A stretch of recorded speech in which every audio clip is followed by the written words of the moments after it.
Hai, salut teman, halo semuanya, apa kabar? Welcome back to my channel Rambo GDR. Untuk kalian semua yang baru pertama kali mampir di sini, salam kenal ya.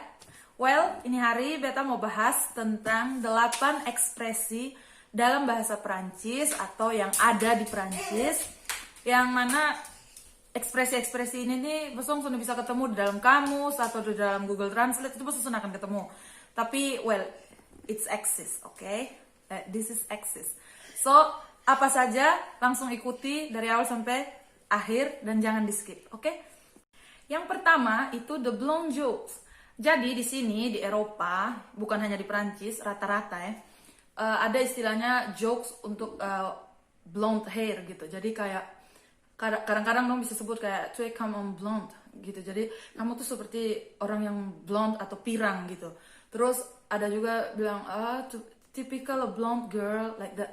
Itu maksudnya ya sama model saya dengan orang-orang blonde, cewek-cewek blonde gitu, cewek-cewek pirang.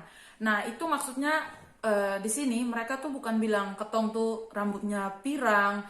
Apalagi kalau dalam waktu dong omong seperti itu tuh ketemu rambut bukan warna pirang ya, itu otomatis ada something else yang dorang tuh maksud di situ. Nah apa maksudnya dari the blonde jokes? Itu orang-orang di sini Prancis dan juga rata-rata di Eropa, dorang pakai istilah blonde itu untuk menggambarkan seseorang yang stupid atau lebih dari stupid lah. Kalau ketong di Indonesia bisa dibilang kayak bego sekali. Kalau di Inggris bisa sama seperti idiot atau moron, like really stupid pokoknya. Terserah itu mau cewek atau mau cowok, pokoknya blonde joke itu untuk menggambarkan keadaan orang yang memang menurut dorang tuh bodoh gitu, bodoh-bodoh sekali gitu ya. Terus lanjut, yang kedua, I will not even touch you even with wood stick. Aku nggak akan sentuh kamu bahkan dengan ujung kayu. Ya, jadi itu pasti kalau yang bisa bahasa Inggris ini sudah jelas sekali ya. Dorang tidak akan sentuh kita dengan ujung kayu. Well, itu berarti dorang tidak akan sentuh kita juga dengan dorang punya tangan langsung atau dengan dorang punya kulit langsung.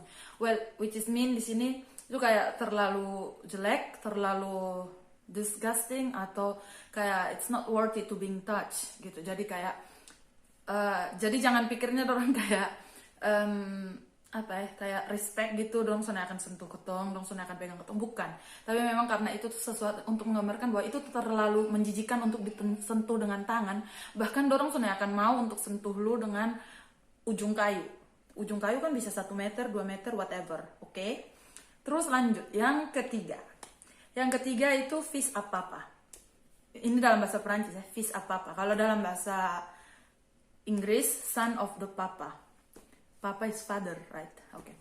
Kalau jadi ini ungkapan ekspresi sama kayak kalau di Indonesia ketong pakainya anak di bawah ketek mama. Oke, tahu kan artinya? Anak yang baik, yang alim, yang penurut, yang pokoknya serba klimis, pokoknya yang seperti itu. Tapi kalau di sini dipakainya fils à papa. Jadi anak bisa dibilang kayak anak di bawah ketek papa mungkin, tapi fils à papa. Jadi anak dari ayahnya gitu.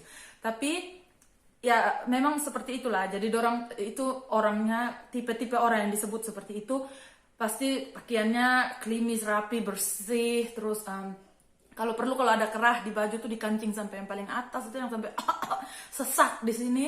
Terus rambutnya mungkin belah tengah atau sisir ke belakang semua, terus dipakaikan pomade supaya rapi, bersih.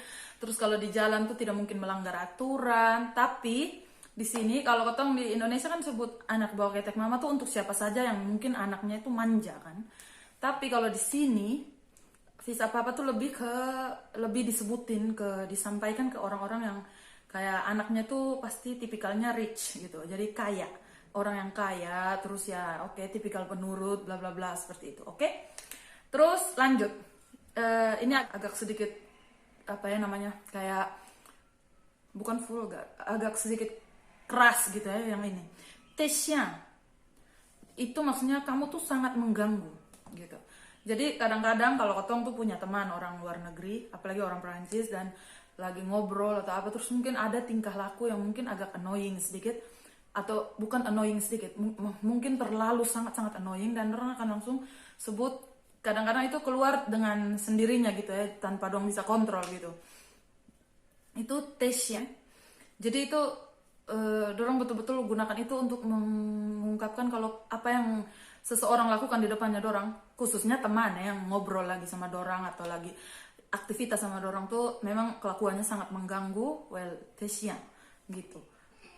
Yang kelima itu susceptible common fears.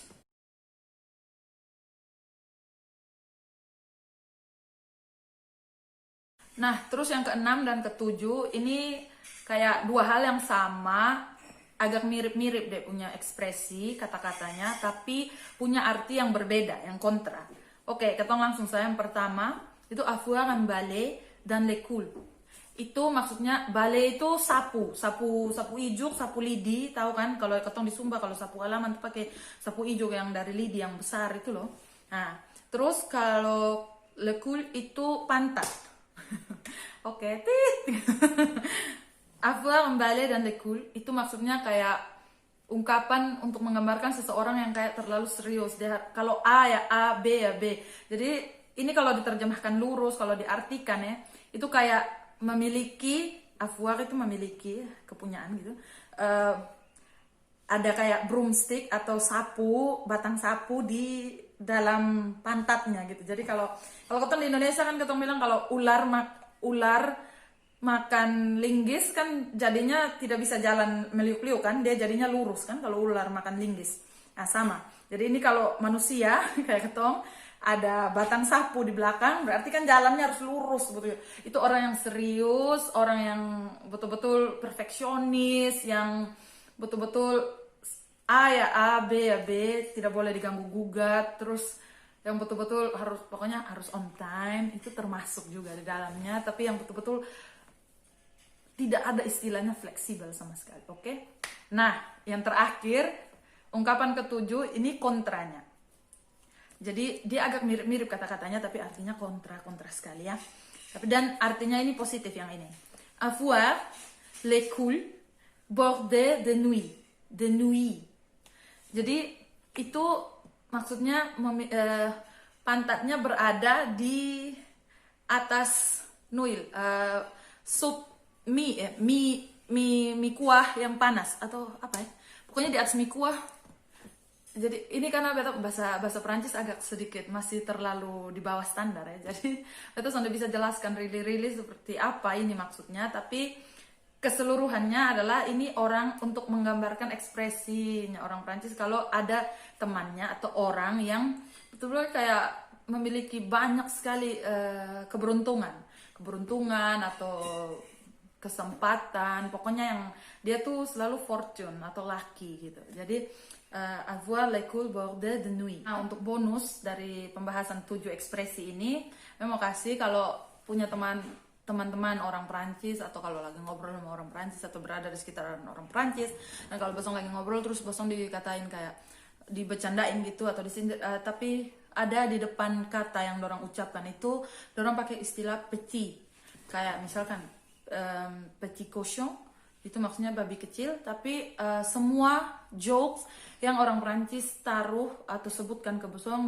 tapi di depannya itu ada disematkan petit atau kecil, itu maksudnya yang dorang ucapkan itu maksudnya untuk hal yang mignon itu cute gitu, imut atau ya babi kecil itu kalau pokoknya semua hal yang diistilahkan dengan ada petit di depannya itu imut. Biasanya kalau di bayi atau anak-anak kecil kalau lagi duduk santai sekali kayak itu gitu, ketong sebutnya petit pépère, itu maksudnya kakek-kakek yang masih kecil.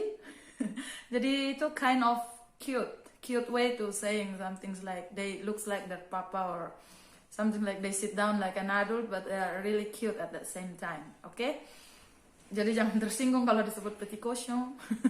Oke. Terus kalau untuk dong ekspresikan dong punya self, dorong punya diri sendiri, kayak misalkan dong mau terangin ke lu kalau dong tuh sudah bisa terlalu berbahasa Inggris karena mungkin dorong sudah tahu atau sudah terbiasa untuk ngomong bahasa Inggris, dong akan bilang kayak oh my English like a Spanish cow, like beta bahasa Inggris seperti kerbau dari Spanyol. It's mean dorong sudah terlalu bisa bahasa Inggris dan dorong akan sounds like like a sapi gitu.